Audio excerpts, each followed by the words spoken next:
ہم بندگی میں نبی کی طرح نہیں ہو سکتے ہیں تو زندگی میں نبی کی طرح کیسے ہو سکتے ہیں؟ زندگی میں نبی کی طرح کیسے ہو سکتے ہیں؟ بس جب بندگی میں بندہ نبی کی طرح نہیں بن سکتا ہے پھر عام سی زندگی میں نبی کی طرح بننا بھول جاؤ، بلکہ بس یہ کہو کہ خلد میں ہوگا ہمارا داخلہ، اس شان سے ہم یا رسول اللہ کا نعرہ لگاتے جائیں گے۔ اللہ تعالیٰ کی بارگاہ میں دعا ہے مولا پاک جو کچھ سنا ہے اس کو یاد رکھنے، اس پر عمل کرنے اور اس کو دوسروں تک پہنچانے کی توفیق عطا فرمائے، آمین۔ وآخر دعوانا الحمدللہ رب العالمین۔ السلام علیکم ورحمۃ اللہ۔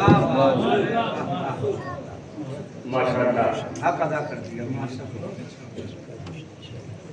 یہ تھے جناب ایاز حسن صاحب، بہت پیاری گفتگو، یقیناً ہر لفظ ہم سب کے سینوں پر اترتا نظر آ رہا تھا۔ اللہ تعالیٰ انہیں مزید درازی عمر عطا فرمائے۔ اور ابھی والد صاحب سے ان کے بات ہوئی تو بی ایس سی کے سیکنڈ ایئر کے غالباً اسٹوڈنٹ ہیں، اور یہ ساری تربیت ان کی والدہ کی۔ اب آپ دیکھیں کہ جب گھرانہ دیندار ہوتا ہے تو اولادیں اسی طرح پیدا ہوتی ہیں۔ تو اللہ تعالیٰ ہم سب کو بھی علم دین سیکھنے سکھانے کی توفیق عطا فرمائے۔ آج کل تو ٹیکنالوجی اتنی فاسٹ ہے کہ کوئی کہیں بھی پڑھے، دین کو اگر سیکھنا چاہتا ہے، عشق مصطفیٰ سینے میں بسانا چاہتا ہے تو اس کے لیے بڑی آسانی ہے۔ یہی پیغام دے رہے تھے، تم شوق سے کالج میں پڑھو، پارک میں جھولو، جائز ہے غباروں میں اڑو، چرخ کو چھولو، بس ایک سخن بندے اکبر کی رہے یاد، اللہ کو اور اپنی حقیقت کو نہ بھولو، اللہ کو اور اپنی حقیقت کو نہ بھولو۔